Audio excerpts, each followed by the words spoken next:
Welcome to another edition of You and Me and Multiple Sclerosis. My name is Pam, and I've been living with multiple sclerosis for over 37 years. And in that time, I've talked with a number of other folks who have MS who've told me that they've dealt with some discrimination in the way that they're treated or opportunities that they've had to forego, various things. And I've been curious to know, in all the years that we've been dealing with MS, has the situation, at least at a societal level, has it improved at all? And I wanted to know a little bit more than anecdotally. So I went out to see if there was some research that had been done on this topic. While nothing has been published in the extremely recent times, I did find a few things that were published in the last 5 to 10 years that I thought might be worth taking a look at. And then after we do that, I'd like to give some of my own opinion on the subject. So bear with me and we'll go ahead and take a look. I came across this paper, which was published in 2020, and the research was conducted by a team from a university in Poland, the University of Economics and Business, and it's called Ambassador of People with Disabilities in the Workplace, Conducive Demographic and Professional Characteristics. So this study focused specifically on attitudes toward people with disabilities in the workplace. And I'll be linking this study in the description box. It's a very good and detailed study, lots of statistics and regression analysis and all that sort of stuff. If you are familiar with that, or if that's something that really excites you, you'll really enjoy this paper. But I'm just going to extract a few points from it that I thought were of interest. So one thing that they used was a set of questions that they asked the study participants. And they all had to do with attitudes toward disability. So the questions were, number one, in your opinion, does your country carry out an effective policy that allows for full integration of the people with disabilities? Second question, in your opinion, is there social atmosphere of understanding the needs and possibilities of people with disabilities in your country? Number three, do you think that the people with disabilities who have a job should have special employee privileges, for example, a shorter working day, longer holidays, etc., in your country?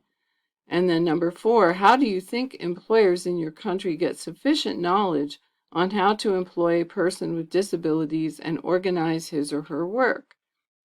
One thing I think is kind of noteworthy about this is the first three questions could be answered yes or no, but the fourth one actually invites people to offer up suggestions.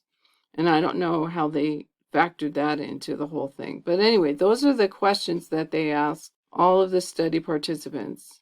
And as you can see, some of it is your own attitude, but some of it is what you think society's attitude is toward the issue.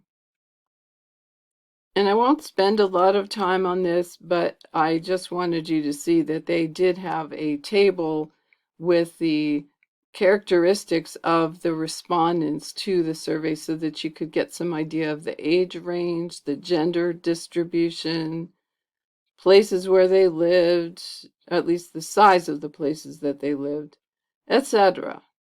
And then we'll look at the results, just some of them. The variable of the sex of the respondent. Interestingly, or maybe not surprisingly, women evaluate the situation of people with disabilities better than men in terms of the possibility of their social inclusion and prospects, as well as the benefits that may result from disability.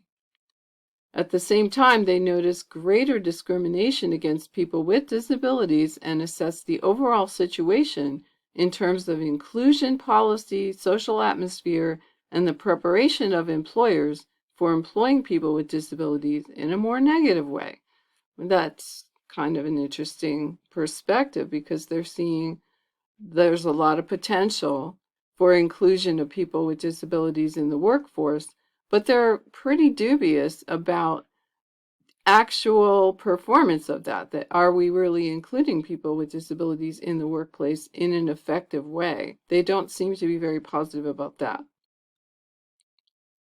And then as far as the influence of age on the responses, it says that people from older age groups, above all, emphasize the fact that disability can make someone stronger and more determined, and they evaluate the prospects of people with disabilities and the possibility of their social inclusion better than the representatives of the younger age group. On the other hand, they perceive the general situation worse, and they are less in favor of special employment privileges for people with disabilities. So again, kind of a mixed bag there.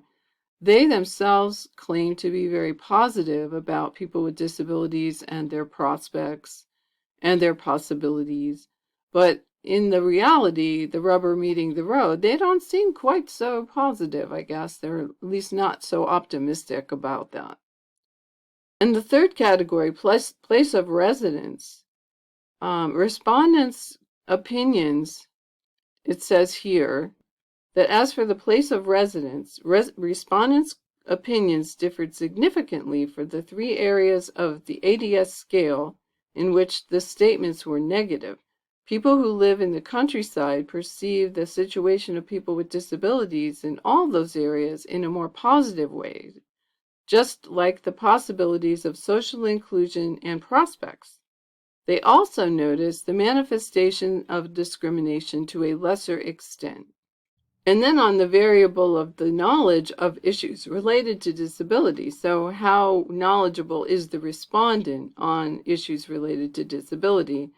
The study found that people declaring a very good knowledge of the issue of disability compared to other respondents evaluate the general situation in a less positive way, especially in terms of effectiveness of policy enabling full inclusion of people with disabilities and the social atmosphere of understanding the needs and possibilities of this group. They seem to notice discriminatory behavior in society and benefits that may result from disability to a greater extent. They are more frequently in favor of special privileges for people with disabilities in the workplace. And this is not surprising. I think the more you know about something, the more you cue into the presence or absence of that thing. And I think from our own experience, we can probably attest to that. Those of us who belong to MS support groups or participate more in webinars or other means of relating to our peer group, in other words, of those with disabilities, those of us with MS, are probably more aware of how society deals with people with any kind of disability, and MS in particular, than people who have no involvement at all in any of that. As far as decision-making in hiring employees goes, the study found that if they compared a group of people responsible for such decisions to other respondents, the decision makers evaluate the possibilities of inclusion of people with disabilities as well as their prospects in a more negative way. However, higher average evaluations were noted in the case of opinions about the general situation, especially when assessing the knowledge of employers concerning the employment of people with disabilities and organizing their work.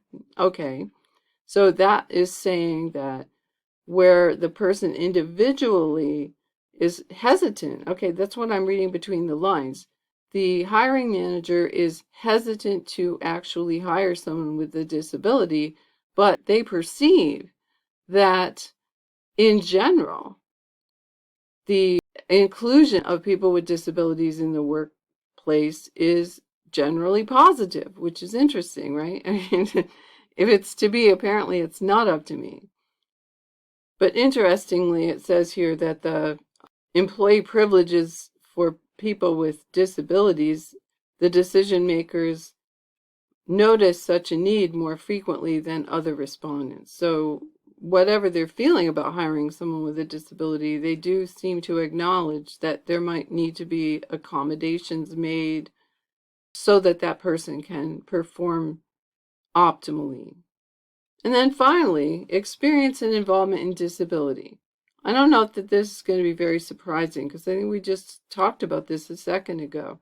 we noted a significant difference in the opinions between people with external experience with disability and those personally involved in such issues, where the latter perceived the possibility of social inclusion of people with disabilities to a greater extent.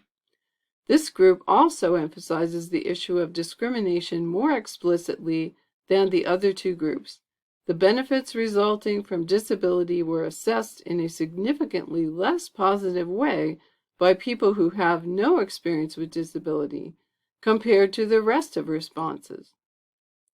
While assessing the general situation in the country, the opinions of respondents with external experience and those involved in disability differed significantly. The general situation was evaluated worse by people suffering from disability and by those professionally involved in this issue. As for assessing the need for privileges for people with disabilities in the workplace, there were significant differences between people who had no experience with disability and other groups. So as we've said before, people who've had no experience with disability, they notice such a need less frequently, that there ought to be some kind of privileges, or I guess you call them privileges. I don't know. We don't really use that terminology. We think of it in terms of accommodation, but perhaps to the non-disabled, that might sound like privileges. I think most of us would rather trade the quote-unquote privileges for just not having multiple sclerosis, right? I found a couple of interesting websites out of the United Kingdom, an organization called SCOPE. And this first one that we look at, disabled people still face negative attitudes. And this is back in 2018, but I dare say that the situation hasn't really changed all that much. In this report that they're talking about, the disability perception gap, as they say, it reveals the extent of the negative attitudes that are held toward disabled people and how many non-disabled people don't realize the scale of the problem. So scrolling a little bit down, it says, what is the perception gap? And they say that according to our new research released today, 1 in 3 disabled people still feel that there's a lot of prejudice against disabled people, but only 1 in 5 non-disabled people think the same. This is what we're calling the disability perception gap. So in other words, people with disabilities are a lot more likely to feel that society hasn't really come all that far, or there's still a lot more progress that needs to be made in combating prejudice against disabled people. Meanwhile, non-disabled people are a lot more sanguine about the situation, and they think society has come a long way. It says that it may seem self-evident that disabled people face prejudice, but many non-disabled people do not understand the scale of the negative attitudes toward disability. Some difference wouldn't be surprising. Disabled people have to live with this prejudice every day, whereas non-disabled people may only ever know about it secondhand. But this gap is growing. In 2000, there was only a slight difference between the views of disabled and non-disabled people when it came to disability prejudice. Over the last 20 years, however, the gap has trebled. There is now a real danger that many non-disabled people think that disability prejudice has been tackled long before it has been, which could block further attempts to improve the situation. And instead of this complacency, we need to make sure that the experiences of disabled people are listened to and put at the heart of any program designed to address negative and harmful attitudes. And similarly to the study that we just looked at, they say that being close to disability can help. And I won't go into that because they're pretty much saying the same thing as the other study. So the more you know about disability, maybe in some ways, the clearer your perception is on how society regards people with disabilities and their potential and the willingness of others to include the disabled in mainstream society. In another article from that same source, They talk about the social model of disability, and I won't go into great detail on this, but I just thought it was interesting that they have a way of looking at this that was a way I hadn't really thought of it before. The social model of disability is a way of viewing the world developed by disabled people. The model says that people are disabled by barriers in society, not by their impairment or difference. Barriers can be physical, like buildings not having accessible toilets, or they can be caused by people's attitudes to difference, like assuming disabled people can't do certain things.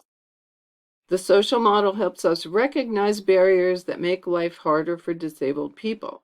Removing these barriers creates equality and offers disabled people more independence, choice, and control.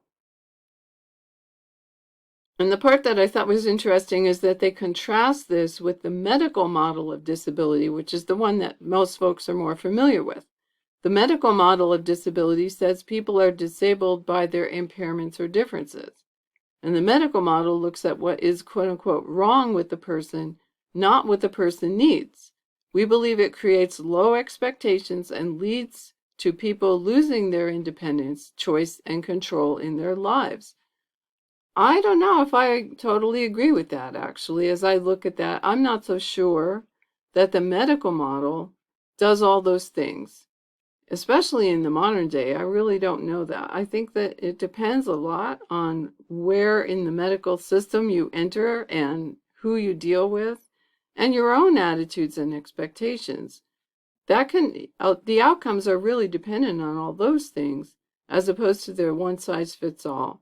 But I guess for the purposes of their distinction, it makes a certain degree of sense. So the social model is looking at things more from the point of view of the person with disabilities, where the medical model is looking more at them as a case that needs to be dealt with one way or the other. Well, this is kind of what I came up with. This is my own opinion as opposed to studies and work of other people. But this is just kind of how I've come to see things.